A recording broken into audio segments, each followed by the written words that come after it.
Hello guys, स्वागत है आपका सिटीजन जी चैनल पर। और आज आप देखने वाले हो क्रीप शो सीजन 2 पार्ट 2। इसमें हम आगे की 3 टेल्स को कवर करेंगे और साथ ही मैं आपको कुछ मोरल्स भी बताऊंगा। तो ज़्यादा देर ना करते हुए जल्दी से स्टोरी स्टार्ट करते हैं।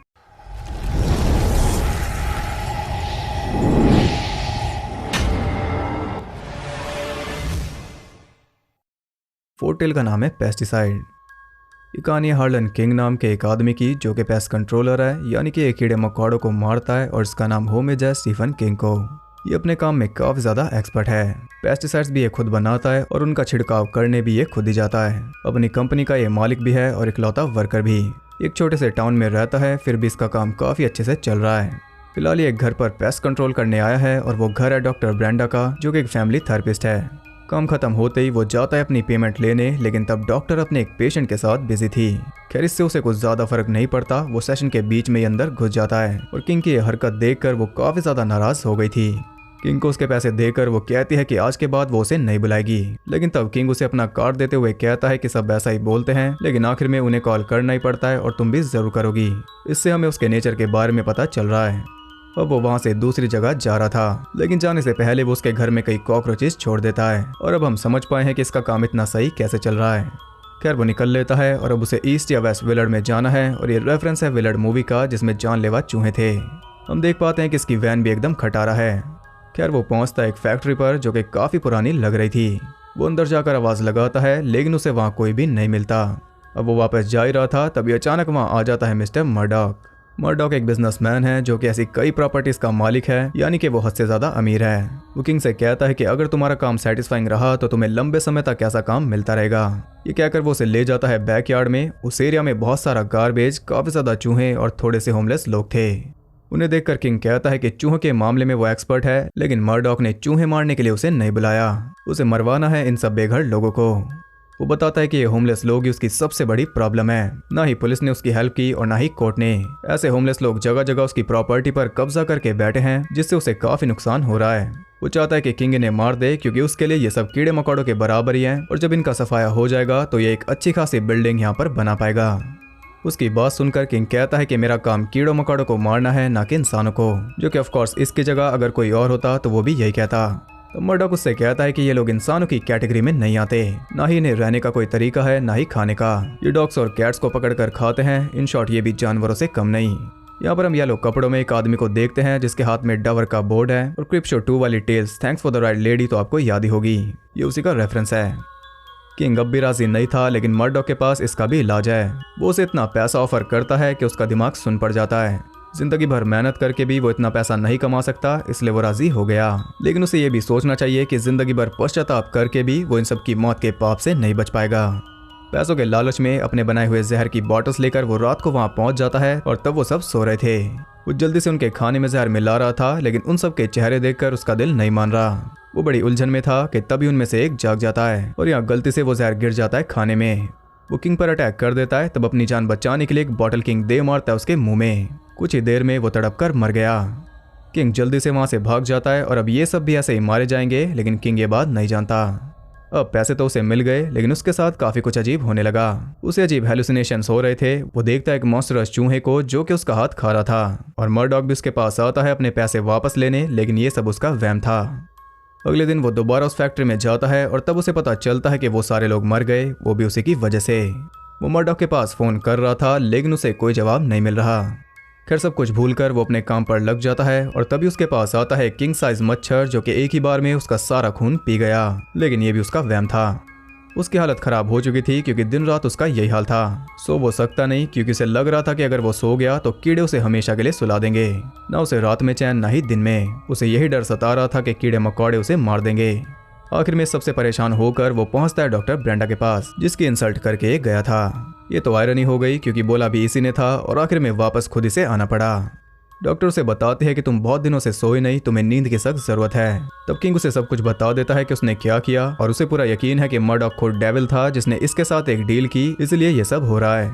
ऑब्वियसली डॉक्टर को उसकी बातें बकवास लग रही थी, और उसका दिल कर रहा था कि डॉक्टर को भी मार दूं। वो उसे सोने के लिए कहती है, और उसकी बात मानते हुए किंग वहीं पर सो जाता है। लेकिन थोड़ी देर बाद जब वो उठता है तो उसकी दुनिया बदल चुकी थी। वो एक कीड़े के साइज जितना छोटा हो गया था। वो भी समझ ही रहा था कि तभी वहां पर आ जाती है डॉक्टर। वो काफी जोर से आवाजें लगा रहा था, लेकिन ब्रेंडा उसकी आवाज समझ नहीं पाती। उसे लग रहा था कि वो एक कीड़ा है जो कि कुछ ज्यादा ही उछल रहा है, इसलिए डॉक्टर वही करती है जो कि हम सब भी करते हैं, बुक से मार मार कर वो उसका पोस्टर बना देती है। किंग भी कीड़े मकोड़ों की तरह रौंदा गया।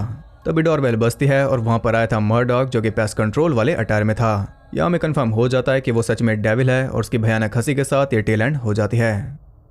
फिफ्थ टेल का नाम है द राइट स्नफ।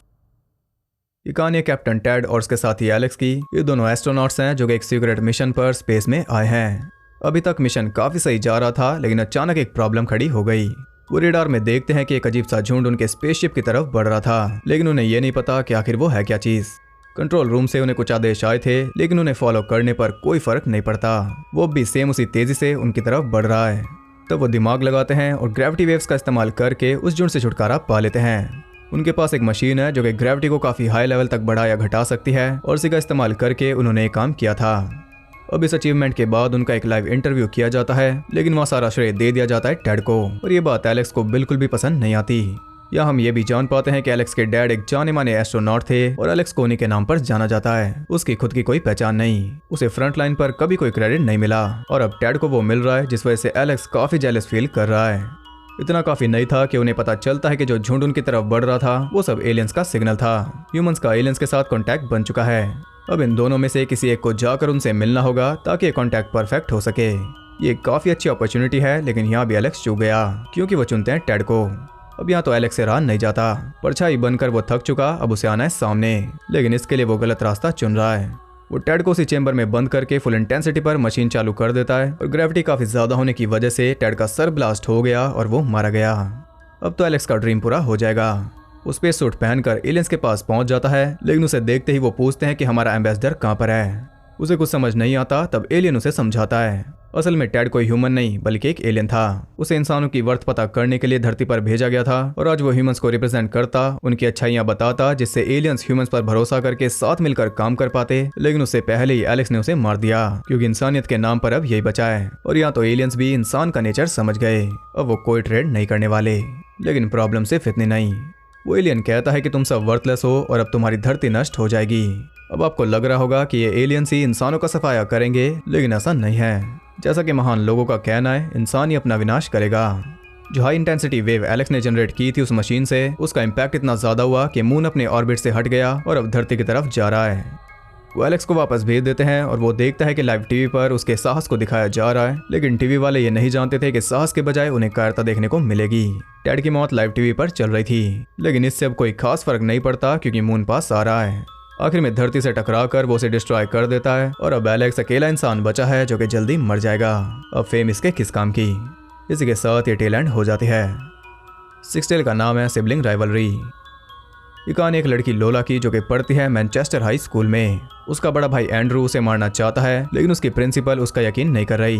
हालांकि इसमें प्रिंसिपल की कोई गलती नहीं, क्योंकि वो काफी बेतुकी बात कर रही है। कभी वो बताती है कि उसकी फ्रेंड ग्रेस ने सोते टाइम उससे छेड़छाड़ की जब वो स्लीप ओवर के लिए उसके घर गई थी, तो कभी वो बताती है कि उसके बड़े भाई एंड्रू ने उसे बांधा था। इससे कुछ भी क्लियर नहीं हो रहा। वो बताती है कि उसके भाई की हरकतें काफी अजीब होती जा रही हैं। वो पुराने हथियारों के बारे में सर्च करता है जिनसे वो मुझे मारेगा। इसकी सारी बातें मैडम के सर के ऊपर से जा रही थी। यहाँ पर वो कहते हैं कि मुझे द किसिंग बूथ वाला जेकब पसंद है, और मजे की बात यह है कि द किसिंग बूथ में ये मैडम उसकी मॉम थी। इसकी ऊटपटांग बातें मैडम को समझ नहीं आ रही। उसे लग रहा है कि ये बस ऐसे ही बड़बड़ा रही है। खैर वो घर पहुंचती है और वहां से मिलता है एंड्रू, जो कि हाथ में कुल्हाड़ी लेकर पहले से तैयार बैठा था, लेकिन उसकी शक्ल बता रही है कि वो कोई किलर नहीं है। वो खुद बहुत ज्यादा डरा हुआ है, और जिससे वो डर रहा है वो है खुद लोला। लोला को उसका बर्ताव समझ नहीं आ रहा, तब वो उसे समझाता है। यह हमें पता चलता है कि लोला एक वैम्पायर है, वो भी क्लासी नहीं बल्कि सैवेज। उसने एंड्रू की आंखों के सामने ही अपने मॉम डैड को मार दिया था। तब उसे रोकने के लिए ही एंड्रू ने उसे बांधा था, लेकिन वैम्पायर्स की स्ट्रेंथ तो आप जानते ही हो। हालांकि इसे खुद ये सब याद नहीं, क्योंकि जब ये वैम्पायर बनती है तो खुद पर इसका कंट्रोल नहीं होता। यही वजह है कि एंड्रू उसे मारना चाहता है ताकि वो किसी और इनोसेंट को हार्म ना करे। लेकिन सवाल ये है कि आखिर लोला वैम्पायर बनी कैसे? तो उसका जवाब है ग्रेस। वो भी वैम्पायर है और उसी ने ये मेहरबानी की। जिस छेड़छाड़ के बारे में लोला बता रही थी वो यही थी। जिस रात ये ग्रेस के घर गई थी उसी रात उसने इसे बाइट किया, यानी कि इस सब के लिए गिल्टी है ग्रेस। उसने जानबूझकर इनकी फैमिली को बर्बाद किया, यानी कि ग्रेस का मरना तो बनता है। लेकिन एंड्रू अकेले एक वैम्पायर को नहीं मार सकता, इसलिए यहाँ उसकी हेल्प करती है लोला। एंड्रू को काट कर वो उसे भी एक वैम्पायर बना देती है और उन दोनों ने मिलकर ग्रेस का खेल खत्म कर दिया। लेकिन इसका कोई खास फायदा नहीं होता क्योंकि अब वो दोनों वैम्पायर हैं और वो नहीं रुकने वाले, क्योंकि आखिर में है तो एक श्राप ही। अब वो खुद ही इनोसेंट्स को मारकर अपनी भूख मिटाएंगे, जिसमें उनका पहला शिकार बनती है वो प्रिंसिपल। इसी के साथ ये टेल भी एंड हो जाती है। तो अब बात करते हैं मोरल्स के बारे में। पोर्टल में दिखाया गया कि पैसे से ज्यादा कीमती है आपका ज़मीर। उसे मारकर कोई काम करोगे तो शांति नहीं पाओगे, भले लाखों क्यों ना मिल जाएं। फिफ्थ टेल में दिखाया गया कि साफ नीयत से आगे बढ़ो, दूसरों को देखकर चलने से कोई फायदा नहीं। अपने काम और खुद पर यकीन रखो ताकि सामने वाला भी आपकी रिस्पेक्ट करे। सिक्स्थ टेल में दिखाया गया कि हर सिक्के के दो पहलू होते हैं, एक तरफा बात कभी सच नहीं होती, उसे सुनकर आप कभी सही फैसला नहीं ले सकते। तो ये तो कुछ मोरल्स, बाकी आप कुछ जानते हो तो कमेंट जरूर करना और इनमें से अपनी फेवरेट टेल भी जरूर बताना। अगर आपको वीडियो पसंद आई तो उसे एक लाइक जरूर करना, वो बहुत जरूरी है मोटिवेशन के लिए। और ऐसी और इंटरेस्टिंग वीडियोस देखते रहने के लिए चैनल को सब्सक्राइब करके बेल नोटिफिकेशन कॉल पर सेट कर लो ताकि नोटिफिकेशन आपसे टकरा जाए। और ज़्यादा कनेक्टेड रहने के लिए आप मुझे इंस्टाग्राम पर फॉलो कर सकते हो, वहाँ आपको बहुत कुछ जानने के लिए मिल जाएगा और साथ ही बाकी जगहों पर भी जिनके लिंक्स आपको नीचे मिल जाएंगे। और मैं आपका एक और कन्फ्यूजन दूर कर दूं, कई लोग कमेंट्स में लिख रहे थे कि आपने सीजन 2 के बाद सीधा सीजन 5 स्टार्ट कर दिया, ना तो सेकंड सीजन पूरा किया और ना ही थर्ड फोर्थ। तो मैं आपको बता दूं कि एक क्रीप शो है और वो टेल्स फ्रॉम द क्रिप्ट है। ये दोनों अलग अलग सीरीज हैं और ये दोनों अलग अलग सीजन चल रहे हैं। अगर आपको पिछले सीजन देखने हैं दोनों ही सीरीज के तो वो चैनल पर अवेलेबल है, हर एक वीडियो आपको मिल जाएगी। तो मैं मिलता हूँ आपसे अगली वीडियो में, तब तक के लिए सबको बाय।